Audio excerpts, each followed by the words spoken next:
So, I guess during this time, what have you been up to? How was your sort of self-quarantine? Obviously, your season was cut short at Yale. What have you been up to stay busy? What have you been focused on? How's everything going? Been good. There's not a whole lot's changed here in upstate. Yeah. So it's just pretty much working out. Same routine. I get to see all the buddies at home. Some move away and stuff, but it's nice everyone's been home. It's kind of like a good reset, like a break from almost like normal life, and just get to catch up with a lot of people from back here you don't get to see, as you guys know, from being at college, not near home or anything like that. It's nice to come home, see family, and spend time. They drive too much time with family, I guess, at this point, driving each other a little insane, but it's been nice to be back here and just got your own space and pretty much can do everything like normal, as we've kind of talked about before. So, how much have you and Chase been working together? You and Chase pretty much doing your own thing, or? Yeah, he's been working with Sweet Lax a lot, so he's been busy, or he says he's been busy at least. But been working out with him a little bit. He gets a little frustrated usually, so it doesn't end too well. But yeah, I've been hanging out with him and just doing the same old. Been hanging out with Jamie a lot, working out. Me and him are kind of on similar schedules, working together and stuff now, so it makes everything pretty easy if I just work out with him and things like that. And you've been going up to Cuse, getting work in Cuse with Nardella, or who? Yeah. So Nardella and Semino, two PLL guys, so it's good. They beat up on me and kind of humbled me a little bit, and it's been good to work out with them, get them ready for their season coming up, and excited to see how they do out there. So what was that? How did that sort of start? Obviously, lacrosse is niche. Like even me shooting with you yesterday, it's cool. We can just reach out to each other. We play with one another. How did that sort of relationship start with Nards and Semino and those guys?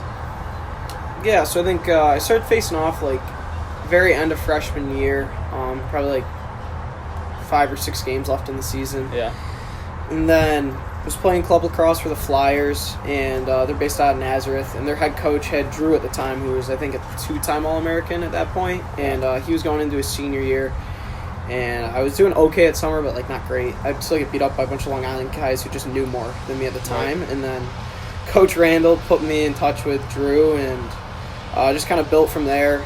He worked with me for, like, 4 or 5 years. It got to the point where we started taking reps against each other and just stayed close through that, and then Nardella's story is actually funny. He was coaching at Harvard, and we were playing them, and I was a freshman. I knew Joe was from, like, upstate. He was kind of like this guy you always looked up to, and I was like, oh, and, like, you go, all the face-off guys always go out and meet and shake hands. You're like, good luck and everything, and I went to, like, shake his hand, and he just didn't even say hi. He just turned his back.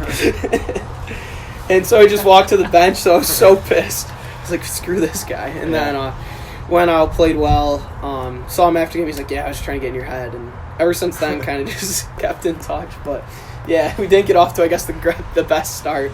But yeah, so he's always helped me out and vice versa. And yeah, so it's been good to see that relationship grow. And you know, all the face-off guys are kind of quirky. It's like that own little world, like it really inside. I guess with that, Joe's hysterical. I played with him last year.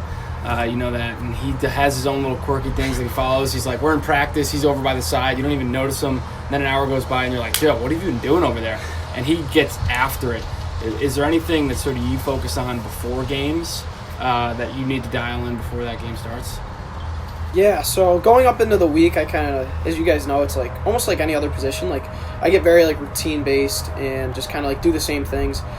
Once it hits like Friday before games, I'm like the most superstitious person ever. Like Friday from like I eat at the same spot to like with like the same people, and then like we watch a movie, like go to bed, and I can only have like 7 hours of sleep because I don't know why. Just if I get more, I play bad. So then get up.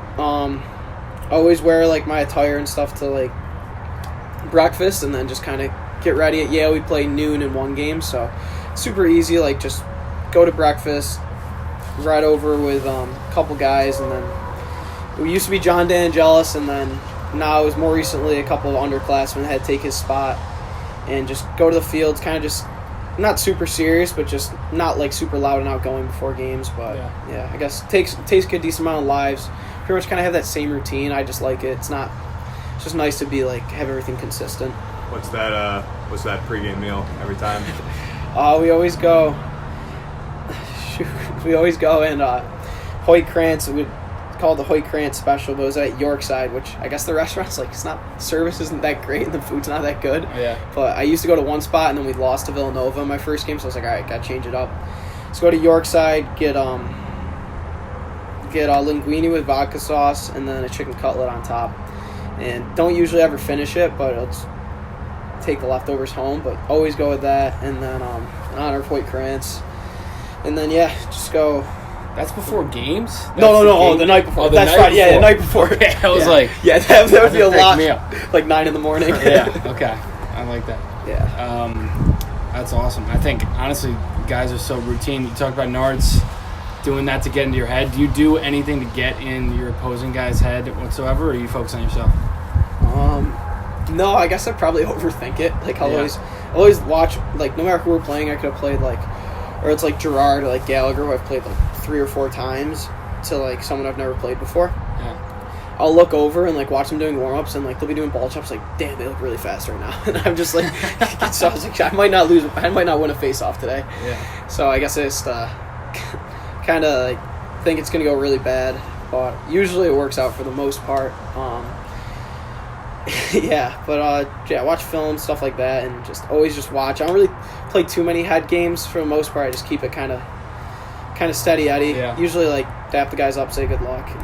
Nothing too serious. Everyone knows each other by this point, so don't try to be something I'm not. Exactly. Do you ever change like how you approach a guy? Like, do you scout him and like change anything for you, or are you just kind of the point where it's like people need to change to try to play me? Like, you just do your thing and then just let them adjust to you, or how do you kind of do that? Yeah, I think definitely try to go out there and do me first, and then if I need to make an adjustment, I do.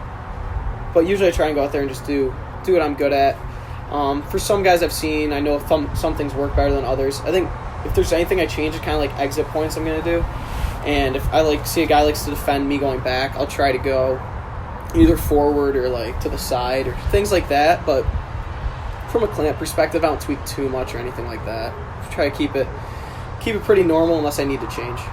And then you mentioned, obviously, so we grew up playing together. My sophomore year, we brought you up towards the end of the year, started going just straight face-offs, kind of turned our season around. We talked about it a little bit. But you mentioned like you didn't really focus on face-offs until that freshman year. So when did you kind of start doing that? Like, growing up, we played like club team, like high school team, or not high school teams, but just like town teams, travel teams, and you would always take face-offs a lot, but we're playing the field a lot too. Yeah. So how did you kind of transition into getting out of the field a little bit and then just going straight into face-offs, and like kind of how's that transition?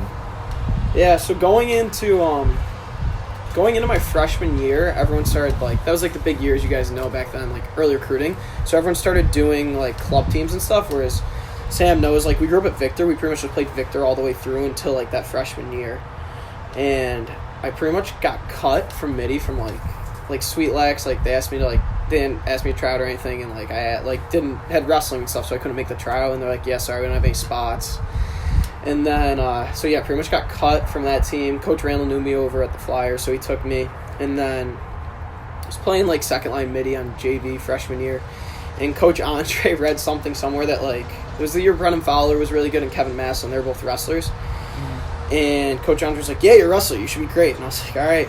And so I went out and just bought, like, this head. It was, like, the MX-80. It was, like, just so pinched. And it was, like, I think it was honestly, like, $20 from, like, Dick's.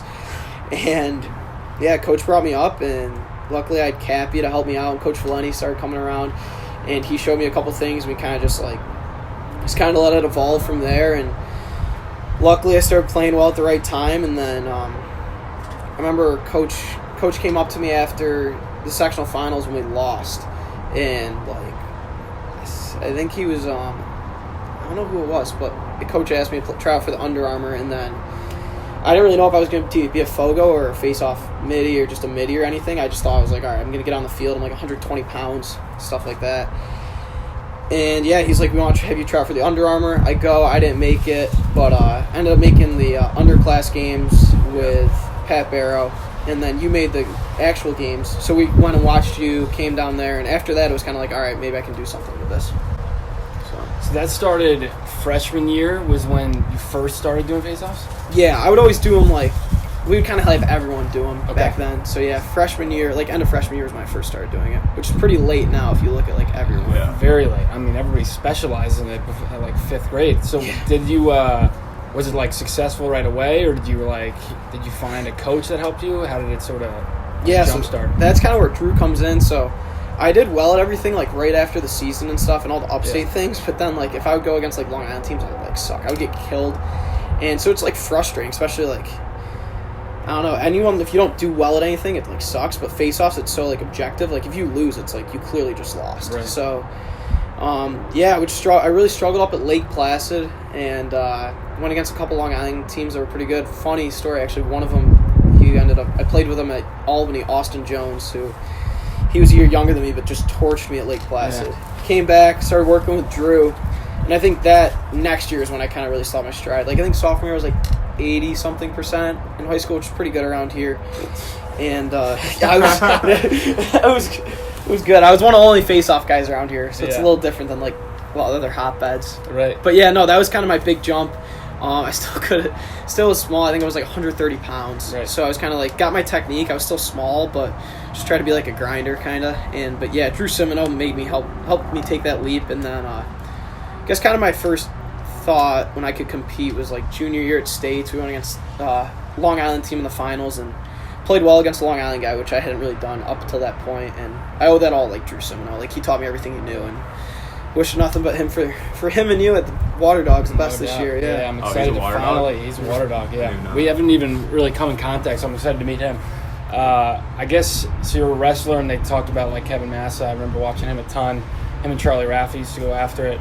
Yeah. So for you, what was something that Drew brought to you that you sort of learned and helped you sort of jump? What was like specifically? Did he just go over technique, or how did it translate? Yeah, I think technique and just like kind of how he approached it. Like Drew was one of the hardest workers I've ever met. Yeah. And as much as you do something until like repetition, until you practice it over and over again, like Right. you're not going to get better. And that's kind of what Drew showed me, is just like the hard work and like what to do the right way. Because if you just do something the wrong way and keep practicing, it just creates like a habit, and then you got to break that. So he kind of just tweaked a lot of technique things, and he was just always on me, reminding me. And like you can get away from, like, you guys know, anything, like you get away from like mechanics, Yeah. and just like little things you let slip, it just ends up being devastating. So just working with him, he was just always on me about little technique things. And I think one thing he did well too is, Drew, he's not a big guy, he's strong, but he's short, and he's like, you're not gonna be the same face-off guy I am, but I can show you a couple things that work for me, and we can like change it to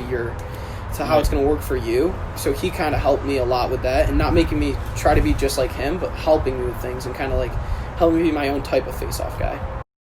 So what would you say your type of face-off guy then and now? How have you sort of evolved? What would you call yourself then and now?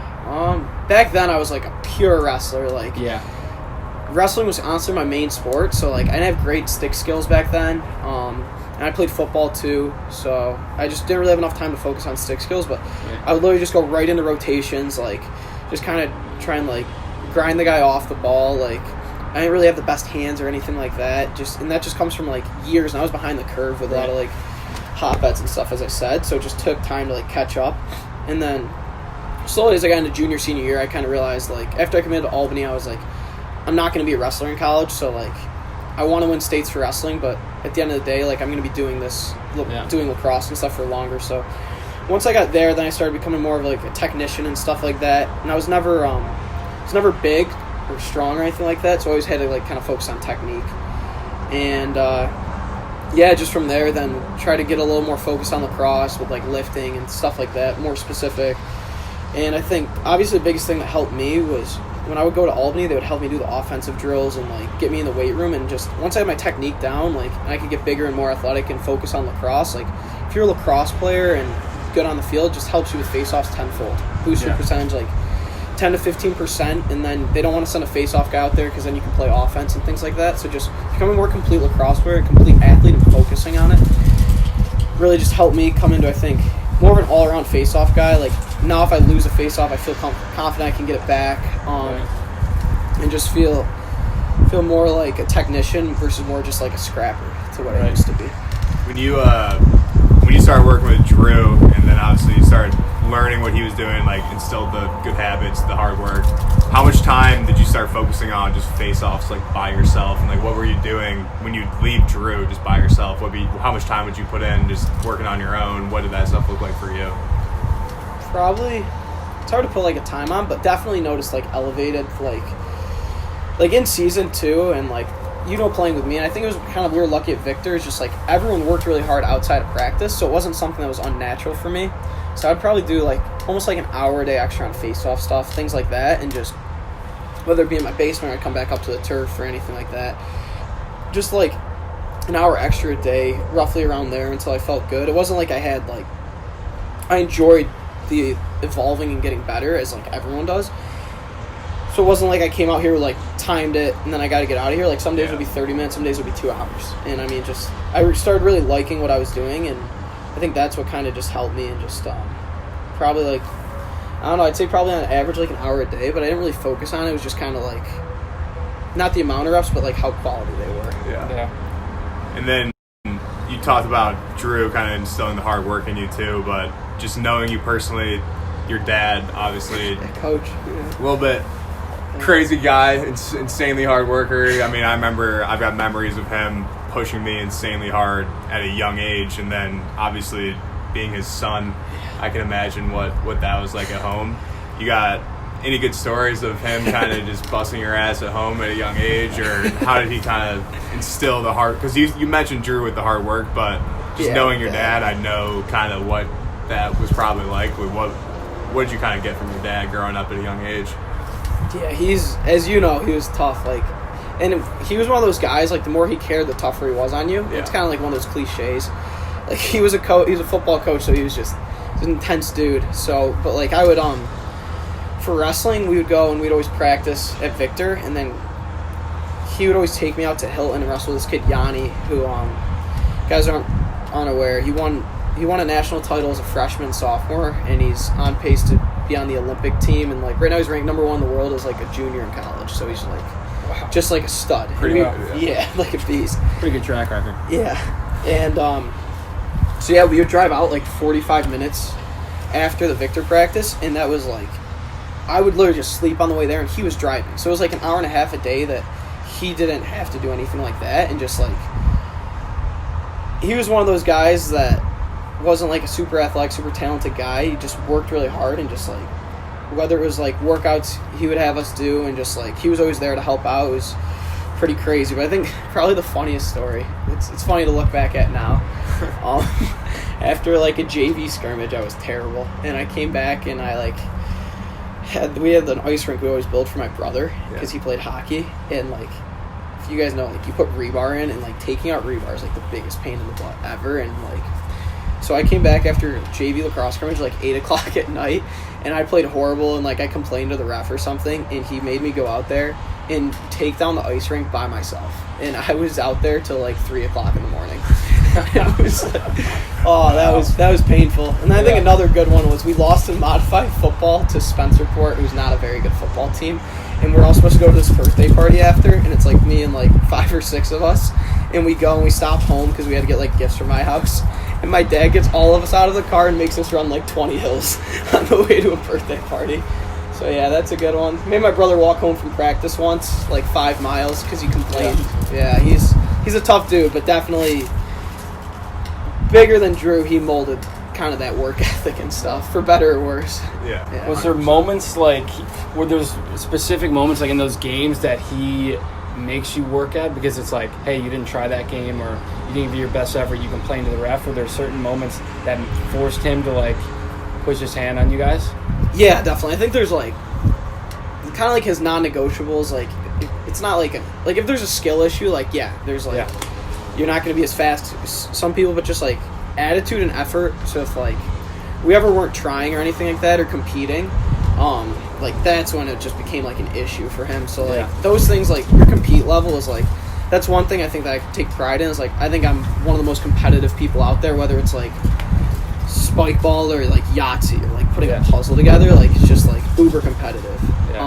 And I think like those, between like work ethic like his kind of thing is like you should never be really outworked and like compete level and just attitude. Like those are kind of his three things. Is like those are things you can control and the controllables, and like skill and stuff will come, and like athleticism and like, but like those three are like his non-negotiables, and I think those are things he touched on, and like it's pretty cool because we go to Yale and like those three things we talk about a lot, so it kind of just seems like everything came full circle. So it's almost like playing for Coach Shea and playing for my dad in a little too many ways sometimes, except I'm a little more actually I don't know who I'm more afraid of.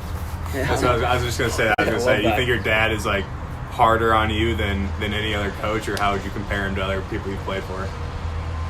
Yeah, he's probably the toughest on me. And I think tough love. Yeah, I think it's good though. I think like everyone's dad is who coached them is like, you know, they're the toughest on you because like they care so much about you, and like they want the best for you. And I mean, it works out though. I think like if I look at like all the dads who've coached me growing up, whether it's like whoever it is, like they're all super tough on us just because they know us so well, and like they care about you so much that like they can be tough on you. So he's definitely the toughest coach I've ever had to play for I love that. I think that makes a lot of sense. It's definitely with my dad, you could just feel in the car ride home from stuff. You're like, he's really mad at me right now. It's based off my effort and stuff like that. So I guess how was your sort of relationship with your brother growing up? Did you guys compete with everything? Did he push you to be like the guy you were? How did it sort of go? Yeah, he Chase, me and Chase have like our relationship's definitely like grown over the years. You know, like when you're younger and stuff, like your brother's like 2 years younger, you're like, all right, don't even like talk to me or anything like that. And then when we pulled him up for lacrosse, like that's when our relationship grew, because like he was always kind of on the younger team and I was always like never really a crossover.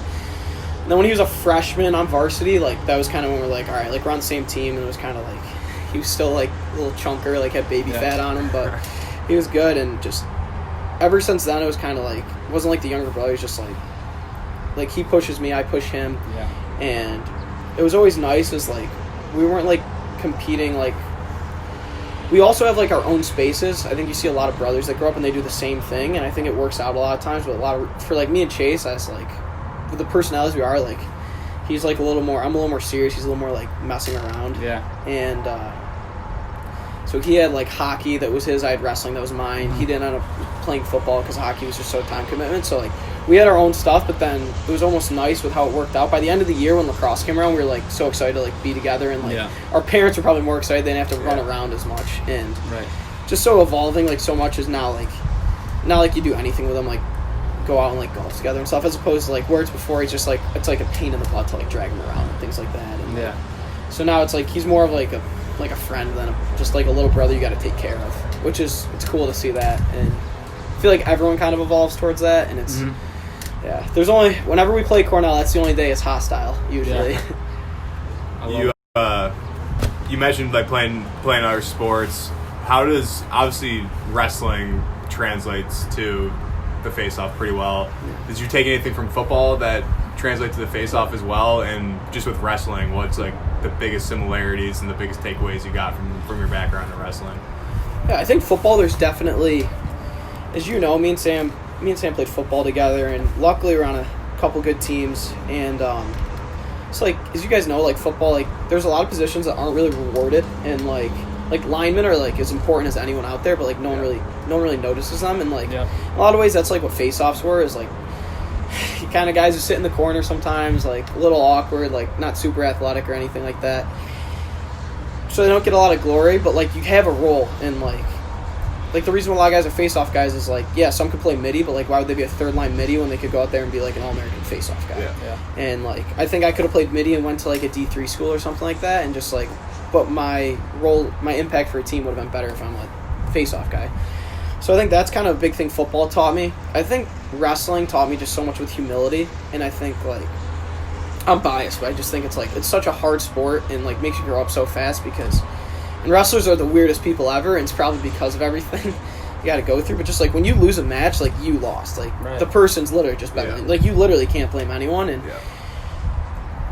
I think when like I think my hardest loss was when I was a senior, lost in the state semis to the number 1 seed in the semis in like overtime with 1 second left, and like that loss alone just helped me grow up so much. And it was kind of on pace. I'd wrestled since like 7th grade, and the goal was like to be Victor's first ever state champion. My coach had never had a kid who had placed at states, and then I was going to be his kid. I placed my junior year and came back, and it was a goal, and just like it just kind of made me realize it was like life's not really like, it's not like a movie or like a fairy tale. Like if you just think it's going to happen, it's not. Like you got to have a goal and work towards it, and like it's not just going to fall in place even if you do all the right steps.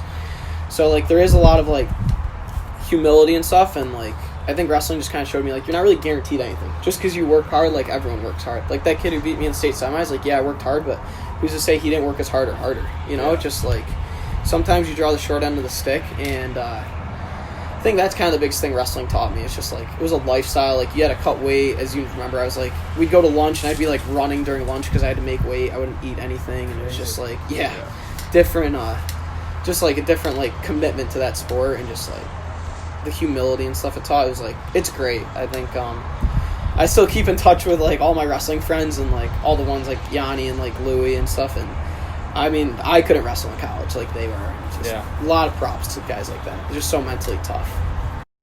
And then you talked about obviously you played field. How do you think that like you didn't start taking faceoffs like primarily until 9th grade? How do you think you're like talking to a younger kid? When do you think they should start focusing on faceoffs, and how much do you think they should be playing in the field too? Like how has that helped you through your career, where you grew up playing in the field, and now obviously young kids see you just dominating faceoffs? Maybe they want to just start being a fogo right from the jump. What's your suggestion kind of for younger kids about picking up the fogo and trying to play in the field? I think there's a lot of guys who they specialize way younger. Like I think you were saying earlier, like end of my freshman year is like if you look at nowadays, it's so late, and if guys want to start taking face-offs at a young age, I think it's a good thing, but like make sure you play the field. Like I wouldn't start specializing. Like I always tell everyone, was like I didn't start till I was like really a sophomore in high school is when I like completely focused on it, and like I think everything kind of like it worked out like well, and like I can still play the field because like if you're a face-off guy, like believe it or not, there is gonna be a time when you want to stay out there and play. And like Connor told me something yesterday, and it's like I take like a huge compliment. It's like you don't shoot like a fogo, and it's like that sets you apart from being like any other fogo. Like everyone's good at clamping and everything like that, but if they can keep you on the field and stuff, and like you can get a contested ground ball versus like you just have to pop it yourself and catch it, and then you got to get it and get off the field. Like I think that just separates the really good guys from like the guys who are just like pretty solid, because you'll have plenty of time to focus on face-offs and stuff when you go to college. But I think I just kind of played midi all the way through, and even if like when I was in season, like say I was for the high school, we had like 5 D1 All-American midfielders, so they didn't really need me. When I played summer lacrosse, I played on the Flyers and Orange Crush a little bit, and I played a little bit of midi there, and just like keeping always like just playing as much as possible. So like I think as much as you want to specialize in face-offs, and it's such a long-term goal, like right now you got to keep playing the field, because that's just as important as like clamping techniques or anything like that. It's good to learn from a young age, but like you can't forget about the rest of the game. Right, I think I always think about face-offs, and nor do I know the space whatsoever. I just see it from the outsider perspective. Like when you're going through it and maybe you're struggling, maybe you've had times where you've struggled, you're not at 80% clip the whole time. Like what do you go through? What do you revert back to? Be like, all right, and then you could dial yourself back in, because you're doing the same movement maybe 30 seconds out of the game. Like maybe you're doing 24 face-offs, maybe 30 seconds out of your time. How do you get dialed back in, or sort of? So I think that's one thing I definitely struggled with my freshman year, and I kind of learned, and I was lucky.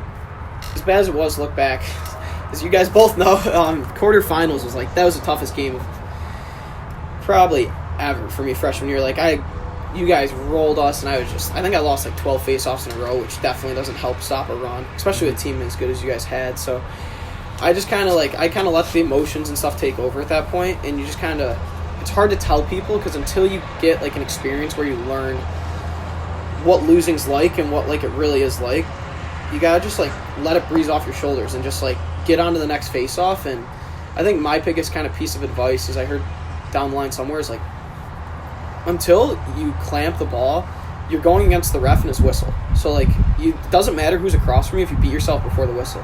So the first thing you should do is just kind of just be focused on that whistle and focus on reacting, because if you beat yourself before the whistle, which I think a lot of guys do when they go against really dominant guys, then like it's already over. Like it doesn't matter. You could be going against a JV kid, and if you're not even going to react to the whistle, you're going to lose anyway.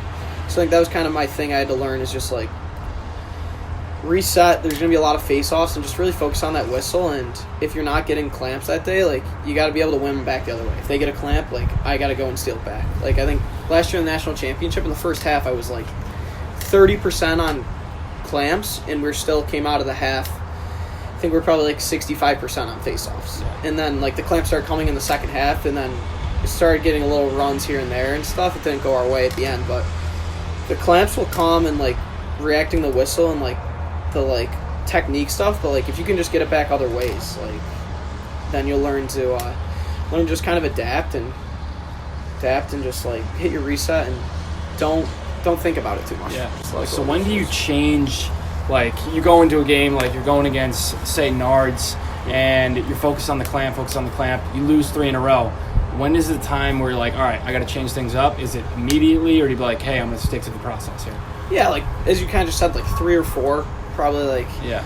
it's tough to get a gauge so early, but I've been super lucky. The coaches have a lot of confidence and faith in me at Yeah. school, so, like, if I lose the first 3 or 4, they, like, kind of give me the time to adjust and stuff like that.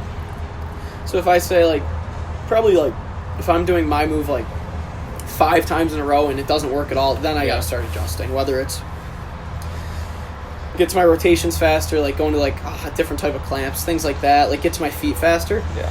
So just kind of things like that, or things I got to change. But I usually probably give it like 3 to 5 face-offs, and then you got to start to make tweaks, but you don't want to get too away from what you're good at. I think, as you guys know, is like, it's like any position. Like, guys are going to throw different looks at you, but you can't completely change your game, because that's not why you are where you are. So I kind of just tweak things and learn to adjust and stuff, but I don't completely go away from what I do.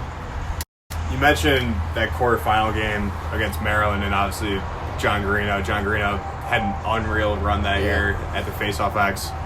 Looking back, like, for me personally, I've obviously paid attention to your entire career from playing with you in high school to college, and that's kind of thing was like obviously dominant in high school, and it was like, oh, let's see what happens to TD when he gets to college, see if he keep this up, and you did. But that game against Maryland's probably the only game that I have seen personally or witnessed that, like, you obviously probably lost your matchup overall for the game. Looking back on that, what kind of sticks out to you? Like, what do you kind of wish you could have done differently? And obviously, I'm sure after that game, I can imagine how much you thought about the X that day. Yeah. What was kind of your takeaway from that, and what kind of just sticks out to you from that game? Yeah, that's a hard, like, honestly, I just kind of let. It was almost it was kind of similar to like semifinals and, like, wrestling. Like, I had a tough first game of the year against Syracuse, and then kind of, like, build back. I think I was named, like, an All-American or something at the time, and just back at Albany, like, the media coverage is, you guys, like, they just loved Albany, and, like, they going into that game, you guys were the number 1 team in the country, like, been in the Final Four like 3 years in a row, and, like, half the people were picking us to beat you guys, and, like, we really hadn't accomplished anything, and, like, we had a 1-goal game with you guys, but, like, we hadn't really beaten anything or made a Final Four. So, like, I kind of just got caught up in the mode where everyone was just like, Trevor had just won on that Saturday, and I believe we played on Sunday, so everyone's talking like me versus Trevor, and I kind of just got caught up in, like, because I worked hard and stuff in the beginning of the season, I just got caught up in the tension and just, like, thought it was going to happen for me, and, like, it just didn't. And I just kind of, like, let my emotions got the best of me, and as soon as there was resistance, which I hadn't been used to in a while, probably even before I played Yale at, like, we played Yale probably like 3/4 of the way through the season, so, like, probably for the past, like, 7 or 8 games, I was probably, like, somewhere in, like, the 75% or something like that, and I just went against Stephen Kelly, who's, like, an All-American at UNC, did really well there, so I kind of just thought it was going to be, like, given to me, and then John Garino, just the run he went on, just came out, and, I mean, he played really well, and just, like, I wasn't ready for a battle, and I just kind of let everything, like, I didn't stay focused on the goal, I just thought it would happen, and that's kind of just got carried away. One thing that kind of stands out with John too is he obviously would stand. He wouldn't go on a knee and stand up and have just the classic grip. Looking back, is there anything? I mean, I guess not looking back, but looking forward to where we're at now, and they're kind of proposing the rule of going to that. How have you kind of been adjusting to that? Like, changing your training? Are you working with a Semino or anyone like that? Or are you just focusing on yourself? How are you trying to pick up that new style if it does hold? Yeah, Yeah, I was like, oh, maybe it's like John Greeno's probably really happy. Yeah, this we new can hook year. up with John. Yeah, Get you some, hook him get up you with some me. stand-up regular lessons here. Yeah, I Train think. my game. Yeah. Exactly. Yeah. No, so I think it's new for everyone, which is good. So it's kind of like sucks for like I guess the guys that were good before, because it's kind of like a reset for everyone. So just kind of remember the process of learning how I got better and stuff at moto grip and knee down and stuff like that, and just trying to kind of take like little pieces into that and accelerate the process because we don't have as much time. But yeah, working with Drew, just taking a lot of lives and just kind of listening to everyone's thoughts on it, whether it's like the Face-Off Factory, like Fogel-Axe FOA, like even if what someone says like doesn't work for me, like at least I now know that side of it. So just kind of like taking all sides and like just trying to see what works for me, and I think it's going pretty well right now, but you just don't know until you go against someone else who's another college guy. I've gone against a lot of high school guys and a few pro guys, but you just don't really know. All right, so I guess approaching a game, or I guess with this new style, even back to the old style, what would your biggest focus be in training? Like, we worked out yesterday, lifted. Yesterday we shot. You did pretty much 3-a-days yesterday in terms of face-offs. Like, if you had, for all the training you do in a week, if that was cut down like 10%, what would be your main focus to be like the face-off guy you are? Definitely, if I had 10%, I would definitely focus on myself. And then right after that, though, is like you gotta know who you're going against. You guys being Maryland guys, big scout guys, as Coach Tillman likes. But yeah, you gotta know what you're going against, and even if you don't change your style, you just gotta like kind of gotta be ready for that. Yeah. Like you just gotta be ready for everything they could throw at you. So probably my biggest thing at this point now is just I gotta focus and get done what I need to get done, and then right after that is just scout work. And I think why I kind of have that order is just like, if you focus scout on so much, you lose touch of what you do so well. And if I have one thing I can pick at the end of the day is like, I got to focus out and go out there and do what I do well.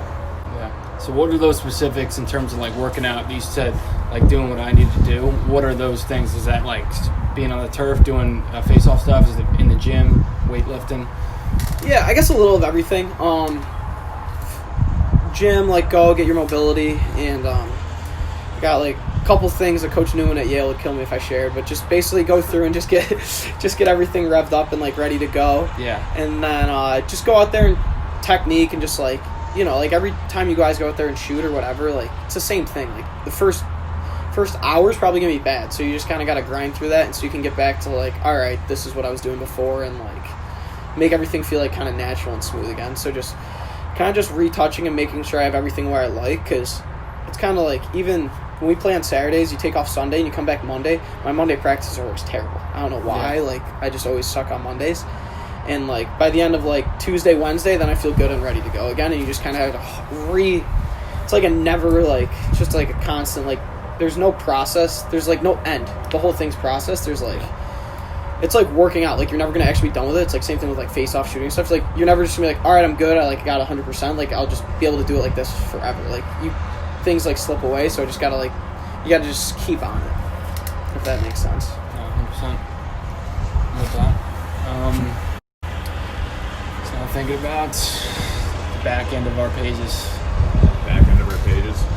I mean, what would you say is like looking at your career? Obviously, insanely successful, records, everything like that. What would you say has been your biggest setback, whether it be before you started taking face-offs and just biggest setback that you had to get over, and just what you took from that and how it possibly kind of led to success or set you up that you didn't realize at the time, but looking back, just anything that sticks out where it's like, all right, this moment really changed me. Yeah. Definitely had a bunch, as I'm sure everyone does. I think probably my biggest thing and just like still my motivating, like, if there's like one thing I could pick for like motivation is like pretty much how everyone like has schools that tell them you're not good enough. So I had my freshman year, I went on visits to Maryland, Cuse, Towson, damn, I can't be blank on the other ones. Cuse, Ohio State, and Penn State. And there was one day that 4 of them called me, and on the same day, it was just worked out. They all called me. Maryland, Penn State, Ohio State, and Cuse all called me, and they pretty much were just like, yeah, you're just like not athletic enough for play, like we're gonna go with someone else. And then I called Towson to commit there, and they had offered me, like, honestly, I think it was like 8%. Like, it was like nothing at all. And I was still going to go there just because I loved it. I'd visited, like, literally 5 times, which is just crazy. I'd done, like, 2 overnights. So Nadlin was an upstate guy. I call him, and I was just like, he's like, hey, can you give me a call? I was like, call. I tell my parents I'm ready to commit. I put on, like, a Towson shirt. I don't know why. It's not like they could see me. And I was just like, he's like, yeah, I'm happy you gave me a call. And, like, literally the first thing he says is, like, we took another kid so they wouldn't, like, be needing me. So I was like, oh, that was the worst day ever. So my parents were, like, so excited. I think they had, like, a cake and stuff ready. We gotta get 1 for 4 here. Yeah, and then just... Oh, my God. Yeah, so it was just brutal. And then, so then went down, took the Towson shirt off, like, had, like, 3 Towson, threw them right in the garbage. Yeah. And my mom just, like, I take it didn't go very well. Just, yeah. So, yeah, those are probably the biggest things. There's a bunch of other schools that said no, like UNC, Loyola, Binghamton. Yeah, so there's so many of them that just, like, it's like kind of anytime I even play a team, it was like, all right, they said no to me, which is pretty crazy. Yeah. When they mentioned not athletic enough, not fast enough, when they kind of told you that stuff and obviously it pissed you off and motivated you to the point you're here, is there anything that from there you kind of flipped the switch and started, like, going deeper into or focusing more on or just working harder? Like, what did you kind of change when you heard that shit? Yeah, I think just that chip on your shoulder is just, like, to be told you're, like, not good enough or something is just, like, for me at least, it's just, like, such a motivating factor. And I think it was kind of like freshman year, I was going on all these visits and I was kind of, like, complacent, like, thought it was, like, pretty good, and even, like, sophomore year, and then just that point of, like, I think because really towards midway through my junior year I kind of hit a growth spurt, and that's kind of, like, where I got more athletic. And just we ended up winning states and started, like, accomplishing stuff. So just, like, that freshman summer to even, like, that sophomore summer is, like, being told no so many times, like, that's when I, like, flipped the switch. And, like, I think everyone gets told no by some places, but, like, to have that chip on your shoulder is, like, it's so hard to, like, it's hard to mimic that, and it's kind of I guess it's, like, I'm pretty bitter against a lot of people for it, but I've come to, like, I'm at peace with it now, and, like, it still motivates me in a lot of ways, but it's not, like, out of hatred, because I know if, like, those schools didn't say no to me, like, say, like, Ohio State took me or something like that, or, like, Penn State, like, I probably am not where I am today. Like, Towson takes me right out of high school, like, I maybe don't go in there because I'm small and play right away. Like, maybe Alex Woodall plays right away, and, like, I don't have the career I do. Like, I was lucky I got to go to Albany. Things kind of aligned there, and I just, like, caught my stride. And then, so you were when were you talking to, like, Towson and these other schools? They were telling you no, and then when did Albany come into the picture? How did you originally get seen by Albany and commit to Albany? So we went to the Under Armour, like, tryout. It's, like, right after the state finals, so, like, started getting looks, like, freshman year, and was talking to them. Albany came, like, a year later, so they were, like, my sophomore year. And the thing that was really cool about that was Coach Wolf was there. Since he had went to Harvard, now he's the head coach at LAU Post. But he called me after the Under Armour tryout when I was still talking to Towson, and I visited Albany. It was down to Albany, Towson. Called to commit to Towson. They said no. And Coach Wolf the whole time, which is pretty crazy that I didn't just go there off the bat, is he was just like, yeah, you're our only guy, like, so if you don't come here, we're kind of screwed. And I was like, he's like, you're the only guy we're looking at. They gave me, like, a really good offer. It was in state, pretty close to home, and I had, like, my godparents lived, like, 20 minutes away. So they just came in the picture. Coach Marr, my visit, told me he wants to get rid of faceoffs, so that was a tough start, but interesting recruiting pitch. But yeah, other than that, like, Coach Wolf was just super happy the whole time, and just was like, honestly, he's like, yeah, you're our only guy, and, like, no one else visited there or anything. And after being told no so many times, just someone that's like, all right, you're our guy. I was like, all right, gotta go there. And Coach Marr was super excited when I committed to, which was nice. He was always, after that moment, he didn't really say too much about not getting rid of face-offs anymore. Quite the pitch. Yeah, interesting pitch. But yeah, after they came in the picture, recruit later, like sophomore year, and just committed there, and it's pretty cool, pretty grateful, and because, like, without them, I don't know how I end up or anything like that. So always grateful for those 2 years there. Went to a Final Four, like, happy with everything there. Yeah, and obviously don't want to, like, talk about why you left or anything like that, but just looking at you, you've obviously gained weight. Like I mentioned it yesterday to you look bigger these days. What have been like some of the biggest changes in your training and your everything, not maybe since you got to Yale or just in the past couple of years, that you feel like has been the most beneficial for you? I think probably just really taking a focus on the weight room. And at Albany, it was more speed work and conditioning and stuff like that. And just Yale's approach is kind of different to a lot of schools. And I was probably like 175 when I was at Albany. And then coming over to Yale, our strength and conditioning guy, like everyone was like super excited. They're like, "Oh, can't wait to have you." And he was just like, he's like, "I think you're gonna get hurt if you play with us." And I was like, "What?" He's just like, "You're too small."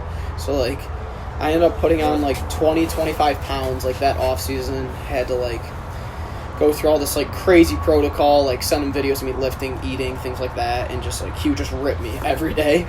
Didn't really have a social life that summer, and once I got there, like he didn't like let me off the hook or anything like that, which is pretty like kind of like drove me again, because like at Albany my sophomore year I've like had a good year, went to the Final Four, was like an All-American whatever, and then like to come back and just be like a freshman again, and like honestly I was treated like worse than the freshman by him. It was just like him being on my case, and like kind of just had to pay attention to all these details and things like that, and just like the lifts we did sucked, and like I think he made my lifts like worse. Like I was 175 pounds, like first day he's making me doing like lunges with like 75-pound dumbbells. I was like, dude, I can do like one. So it was just miserable, but it was, I mean, you guys know, like you gotta go through that stuff. Like if lifting's not gonna be fun, it's like you gotta embrace the suck. Right.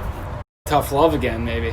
You know, he wanted the best out of you. What was sort of your regimen? Maybe not to a T, but like specifically, was it like eat 5 times a day? Was it workout twice a day, 2 a days? What would that look like?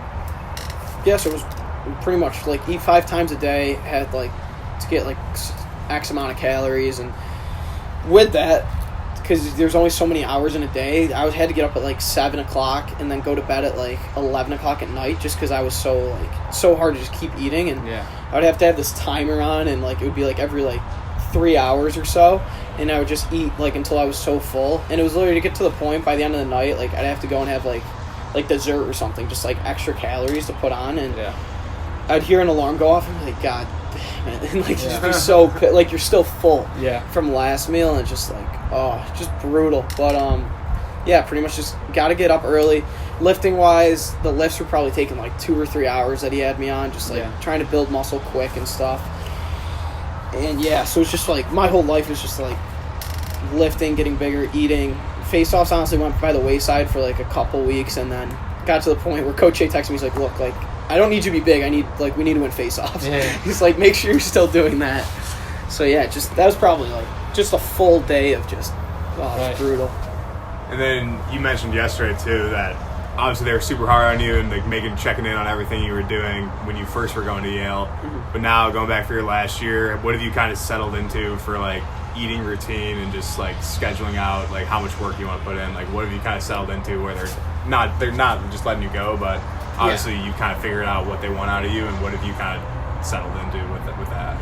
I think kind of like the biggest thing you learn is like tough love happens until like they kind of realize like you can like figure it out, and like which they don't like until you earn their respect, like they're not gonna like just let you do whatever. So I think they kind of realized like I figured it out. I came back more, tested better this summer or this past fall after having like a summer like in New York City where I wasn't able. I had like an internship, like it was like 7 to like 5, and so I had like the schedule I had was harder to be more athletic, but like I kind of figured out how to get my training down and like eating and all that stuff. So I've kind of like learned to settle in. It's just like get up, be productive for me. Like got to get up early and bang out that lift right away. Probably eat like 3 to 4 times a day, and then get the lift out of the way in the morning. I can go and do my face-offs and shooting, whatever I need to do the rest of the day, and just that's just kind of my routine I've gotten in. And like the reason I got into that is because they pushed me so hard. So I guess it kind of worked. They just like they scarred me into that routine for them. So they don't need to check on me as much anymore. You'll still get called out if you're like not doing stuff, and no one's really above anyone else, which is a really cool thing. And I think that's what all good programs kind of have. like that. So you talk about workout, 7 hours a night. Is that just before game day, or is that sort of the daily routine? I think it's almost like normal, but usually like I remember before Maryland, the quarterfinals, first time I realized it, I like just thought I would be so nervous, got like 10 hours of sleep, woke up just terrible, and then same thing with like a couple other times, and I kind of realized I was like, I kind of need to be like jumpy and like, I don't know, but so like 7 hours, 7.5 is like kind of my go-to sleep regimen. And I don't know if I get more than that, it just isn't bad. And it's funny, like this year I roomed with Jackson Morrill, who's the opposite, so he gets like 10.5 hours of sleep. So I'll be up like an hour and a half after him, like with my headphones in, like watching something on my phone under the covers so he can get to bed. And then I'll be up like an hour and a half in the morning before him. And I'll always usually go and like see a kid or two that are up early, and we'll just go to breakfast, and Jackson's like still asleep. So just usually don't sleep more than like 8 hours a night, but keep it to like strict 7.5 before games. I don't know why, just weird, superstitious, you know. Right. And like as athletes, I always think about like people always talk about like flow state. It's when you're at your best like mental acuity and your physical performance is at its peak. And do you have those sort of like those games that you look back on? They're like, I was just on fire that game. Nobody was going to stop me. And do you sort of look at those and say, how did I get to that point at all? Do you have any of those? Yeah, definitely. I think, and as you guys know, kind of I guess the struggle of like everything is to get in that flow state and like get in that like, and it's so hard or else like everyone would do it. So I think, and for everyone it's different. Right. So I think for me, definitely look back at games like my freshman year. We played like Harvard and Stony Brook within like 3 days of each other. Played really well those two games, and just kind of like one was a Wednesday night game at Harvard, and just like we had to leave early in the morning and stuff like that. So I was like, didn't get a whole lot of sleep there. Then we come back and it's like Thursday, and then I just like didn't really have a whole lot of sleep, and just like kind of focused on did what I need to do, like banged out my reps, got my technique still like down, didn't really like got my treatment and whatever, and just kind of like after that was kind of my routine I knew I needed to follow. And if I get out of that, I kind of like get those reminders where I get back into check. But like keeping those routine, like get up, stay focused, get everything you need to do done, and just probably that was kind of like my first original. Then I think going into my sophomore year, Cornell was a big one. We beat them like 11-9. They were really good that year. Trying to think. There's definitely get into them, you know. Sometimes you go in and out of them throughout games. Harvard last year was another good one. Penn State was a really, really good one. That was probably my best one ever. I just thought like I was ready to go, and just kind of the preparation. So between Penn State both times, I guess, was pretty good. But yeah, definitely you notice them and you try to like emulate that. Right. And you're just like, God, it just could. I wish it could be like that every time. Right. Like should be so easy. Yeah. But it's so the dream. Hard. It's the dream. So I guess thinking during these times, have you sort of taken a positive or sort of experimented with anything during like the COVID times? Everybody's sort of been at their home. You talk about being with family. Is there anything sort of you've sort of taken advantage of or experimented with during these times? Yeah, I've definitely tried to actually, I don't know. Well, so I know I got to take everything seriously, and like I'm trying to like make sure I still have enough time to like be a kid, I guess. And like so I'm trying to pick up golf, as I said earlier. It's not going very well right now, but trying to like just pick up like hobbies and things like that, like. And like I went with like Jamie the other day, and like of course it just turns into a competition like everything does, and it sucks when you're not good. So it's honestly, I think one thing golf's been good for is like having to relearn a skill, and like as you guys know, we do like the same thing pretty much like over and over, and like you learn to be pretty good at it. So to like go and like suck at something and like try to be good at that, like it's kind of good to learn a new skill. 100%. Yeah, so I think that's kind of just that, along with other things like try to pick up more reading. Not a huge reader. So I've tried to like read a little bit more. It's not going too well right now, but I've been working on it and trying to read more. I guess a big time that social media has been spiking. Is there any, you said you read books, is there any like books or any like social media stuff you extract from a ton or get a lot out of? Yeah, well, I think probably the biggest thing is like podcasts. I really like. There's a couple. Train my game. Yeah, exactly. So Train My Game podcast, things like that. Joe Rogan's always a good one, Yeah, and then this Marine Jocko does a really good stuff. His are awesome. So I've been listening to his a lot recently, just because the mentality like Marines have is like they're successful in like whatever they do after Marines, just because it's pretty cool. They're like the uncommon amongst uncommon men, and I think that quote's like pretty cool. So he's awesome in listening podcasts and stuff, and that's probably like my main source of, I guess, knowledge or learning. Yeah, definitely. When did you decide? So what was the process like for you, kind of, to decide whether or not you wanted to come back for your last year? What was kind of the deciding factor that you were like, all right, if I get the opportunity, I'm definitely going to come back? Because talking to you yesterday, obviously, you had some opportunities to play pro this year. I'm sure you probably would have got picked first in the MLL before you decided, right? Yeah. And then probably would have been up there in the PLL if I had to guess. What was kind of the deciding factor for you to go back to school, and what was that process like for you, kind of? Obviously, a lot of uncertainty around it, but how did that kind of go?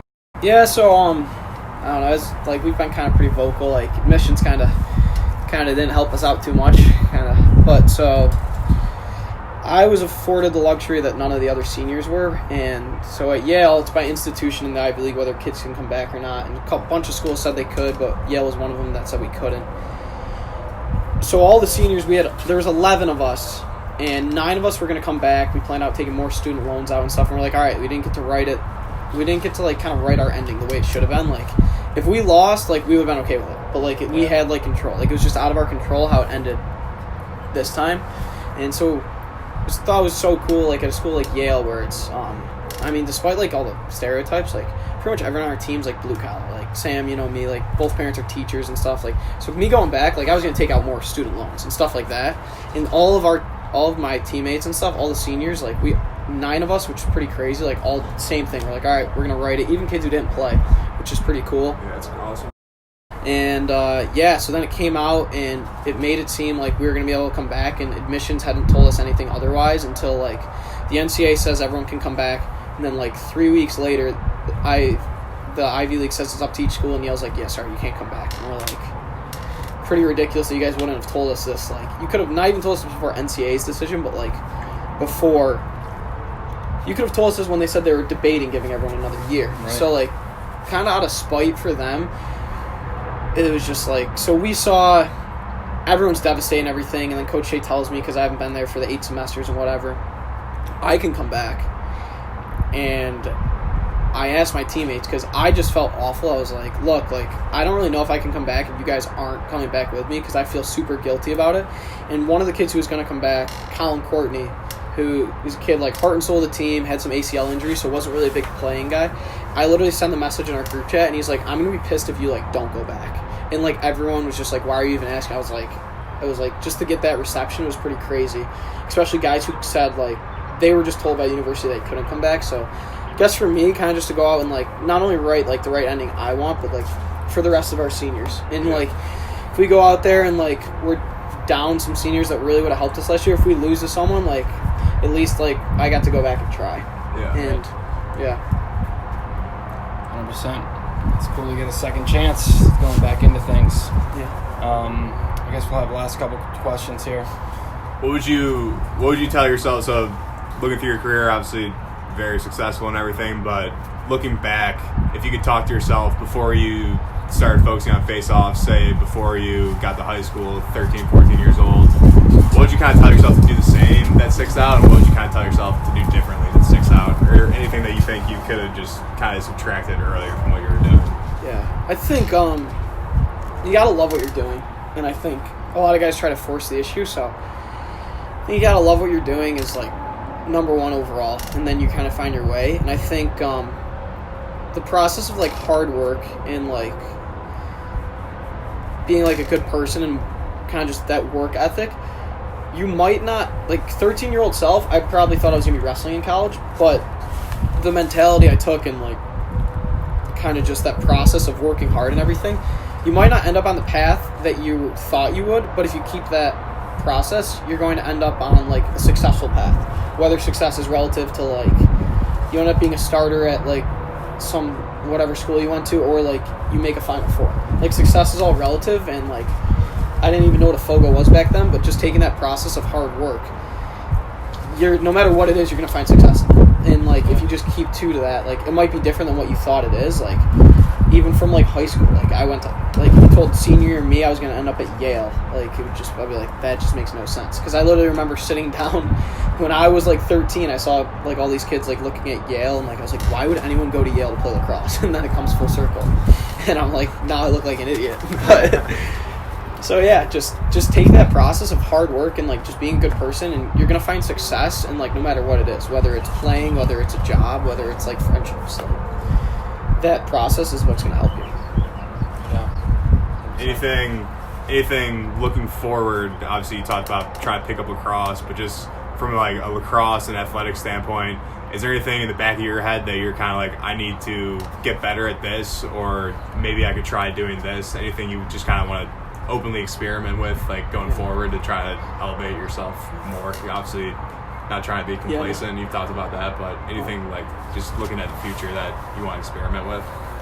Well, I got to experiment with stand-up neutral grip face-offs right now, I guess, for the moment at least. But I think kind of just it's like a never-ending battle, just trying to get better. Like until you're the best in the world, until you're like face-off wise, it's nice you have a stat that can show you. Until you're 100%, like you can always get better. So it's just kind of that like constant improvement of like little things of trying to get better. And I think that's for me, that's kind of like what wakes guys like us up every day. Is like you can always like no matter what it is, like it can always be better, and like you're never like there's no like end. So I think just trying to get better. I think for me this year coming back is like super senior, being like the old guy. Definitely got to try and be like a leader, and not that I wasn't before, but just like I think I'm kind of a symbol to everyone that like when everyone says all these coaches say like these cliche things of like you practice like it's your last. Like I think for me they'll see me and like think of all the other seniors, and it's like it really is like you don't know when it's gonna end, whether it's like injury, in this case pandemic or anything. So just like kind of like just showing the younger kids like the process to take and like how to get where you want, and yeah, just kind of I think skill wise just try to play the field a little bit more this year. I think can really help kind of bring like the stereotype of like Quinn said, like turf trolls for face-off guys, and like being an athlete and like playing positions like a midfielder a little bit more and pushing transition. I think it would just help our team out a lot too. Yeah. So just trying to play the field a little bit more. I've been working more this off season on it than I usually have. So those are a couple things I'm trying to focus on. Who's your favorite face-off guy in the game right now to kind of watch and dissect and just try to see what they're doing and emulate? Yeah. Is it just worrying about you right now, or do you still have anyone that you kind of look up to? I kind of watch all of them. I guess it's kind of hard to pick one. I think I'm biased for Drew and Joe. Drew because he's my original coach, and then Joe just because I've worked with him so much. I mean, I got to respect a guy like Trevor. Like, guy changed the game, and you can't help but like admire him. I mean, Tom Kelly's got like the best clamp out there. But I mean, between those like four guys, and there's others out there too. There's just so many you can take from like little bits and pieces, but I think Drew and Joe, I really pretty similar builds and stuff to those guys and work with them, so I like to watch them and like emulate some things they do well. And then Trevor especially, just because he's changed the game. Yeah, how do you think Trevor changed the game? To be a Tewaaraton finalist is a FOGO when like it's pretty crazy to think about. Imagine you're in football and you have like say a running back's a Heisman finalist, and then the next year they're like, all right, you can't be like they can't hand the ball off to a running back.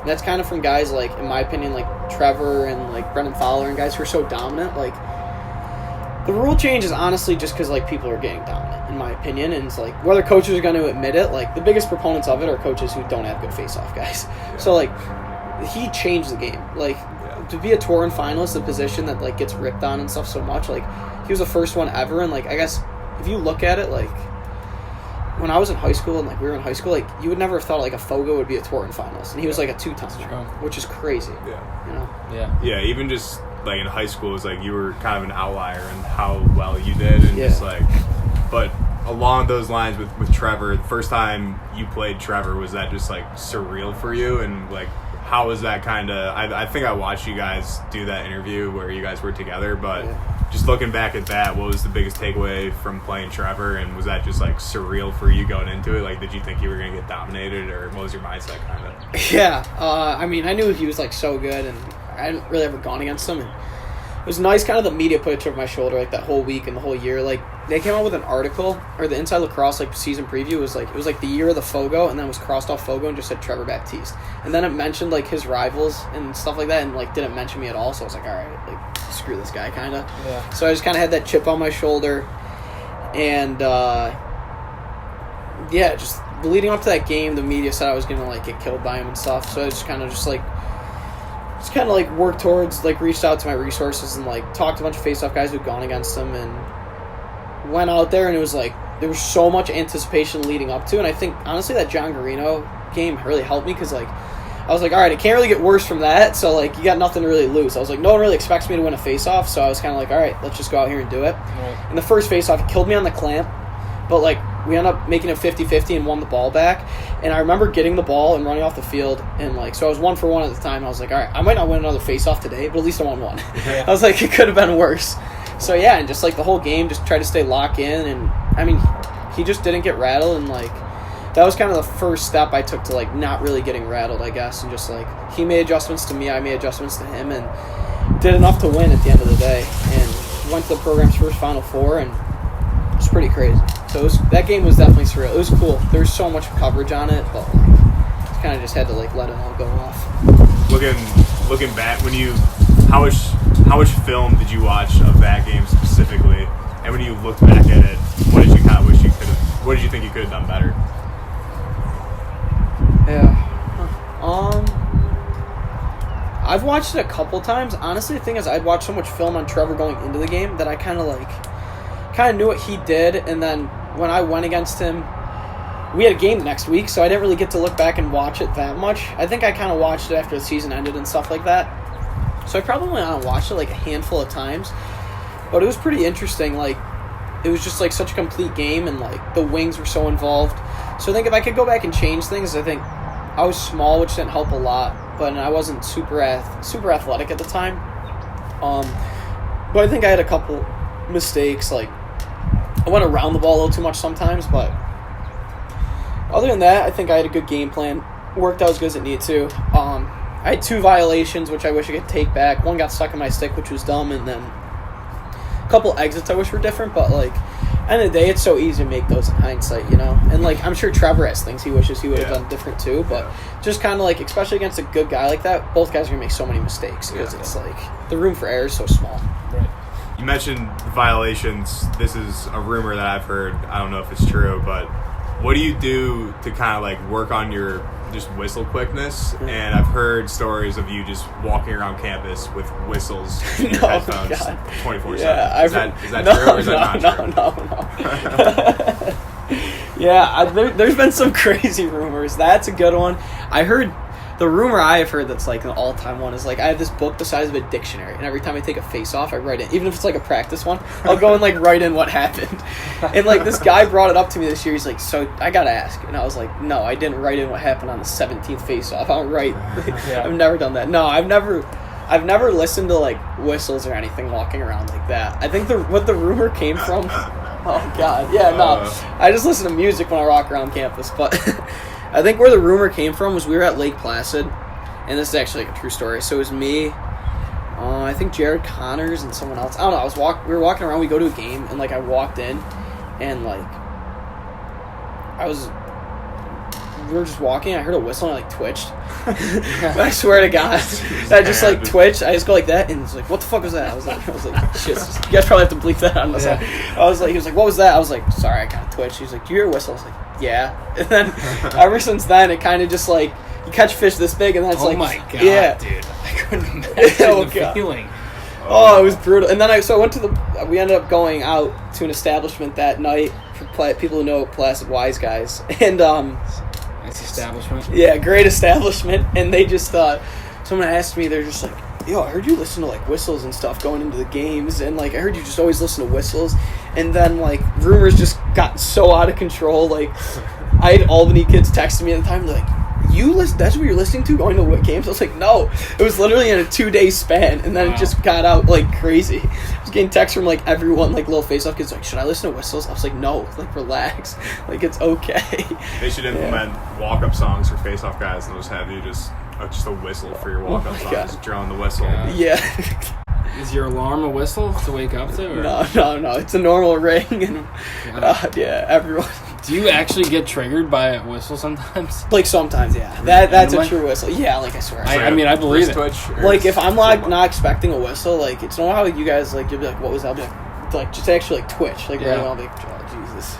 Yeah, no, that happens quite a bit. When I started going to like Chase's tournaments when he was like senior in high school, that's when I was like bad, and it was like I can like if I'm focused on the game and I know it's coming, I'm not gonna twitch or anything. Right. But like if it's out of nowhere.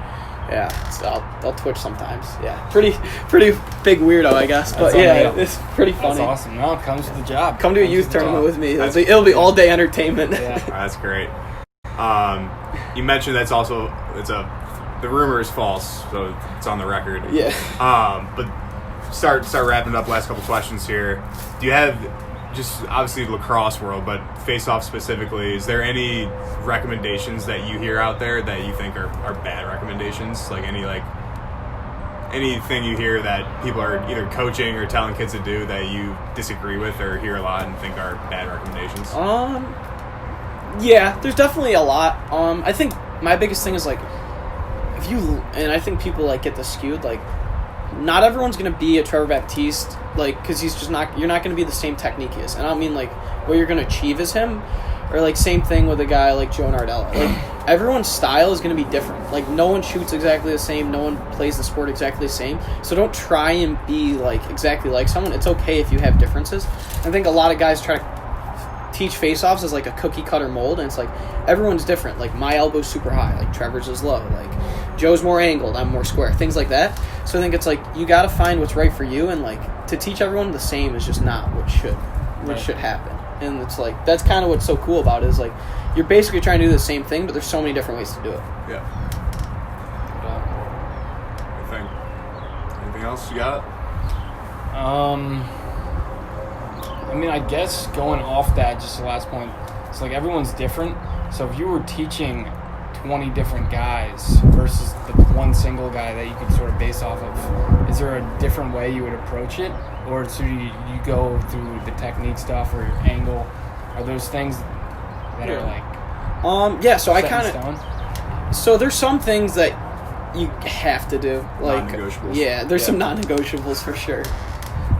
But yeah, so I'll pretty much show what I like to do, and then if I'm working with 20 kids, I'll go and I'll be like, all right, like, this is what I do, but here's how you can do kind of a different variation of it. Because, like, some kids don't like it, and then I'll show them something else and be like, oh, that works for me. Like some guys, when they rotate, they just sit there, and, like, it works for them, but, like, I can't really do that. And I was like, I know other guys who do that that are really good. Like, prime example is, like, there's a lot of guys who pop it off their knee, and, like, a lot of people teach not to do that, but, like, it works for some guys. Like, it doesn't work for me. I was like, all right, if you're going to pop it from your knee, you can do that, but just try and do it like this. So, like, there's kind of like bits and pieces. You kind of tell them what they should do, and then some of it's like personal preference, and there are some non-negotiables for sure. Like, I don't know, it's tough to think of any that come to head. It's kind of say top 2 non-negotiables. Yeah, no, top 2 non-negotiables. Well, you got to face off right-handed, and basically just use your whole body. Those are kind of my 2 non-negotiables. Like, no matter what you're doing, like if you're not using your legs, you're only using like your arms, things like that, like that just doesn't help.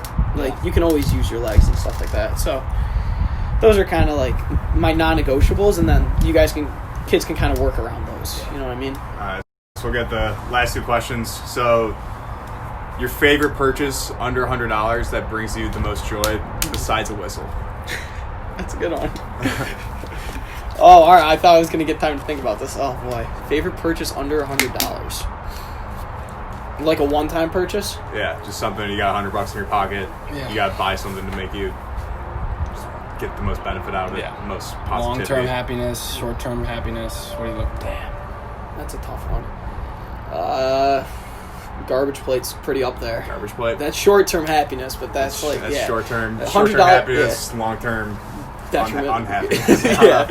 And then last one, if you could put something on a billboard for billions of people to see every single day, whether it's just driving to work, waking up, just you get to put a little quote out there for everyone to see every day, what would you put on the billboard?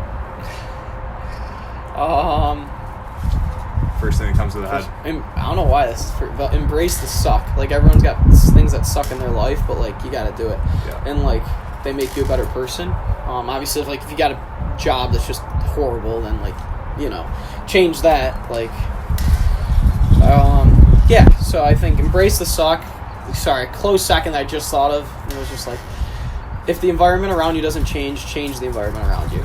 So that's the other one I would probably say. So if you need a change, if it's not going to happen around you, make the change. I like them. I like it. Awesome. Beautiful. Yeah. Well, brother, this was awesome. Yeah. I appreciate the take. That was awesome. Honestly, the stories were pretty good too. Yeah. It's the whistle ones all the time. That's incredible. Yeah. It just came to my head. I was like, we gotta clear the air. Yeah, there's so many. I get people won't say it the first time they see me, but they'll always bring that up. The second day, I was in Long Island doing face-offs with Gerard and stuff like that. The second day is look, I gotta ask, and I was like, no, and I know exactly where the rumor started, and it was just it was like a wildfire. It was crazy how far it was. Oh, that's great. hilarious. That's great. Yeah, no, that was thanks awesome. for that. It was good. Thanks for coming on. Yeah, thanks for having me. Yeah. Episode 10. Is that what we got there? What's that? Episode 10. Was that Episode 10. That was episode 10. episode number Double 10? digits, Double digits, man. baby. Round number.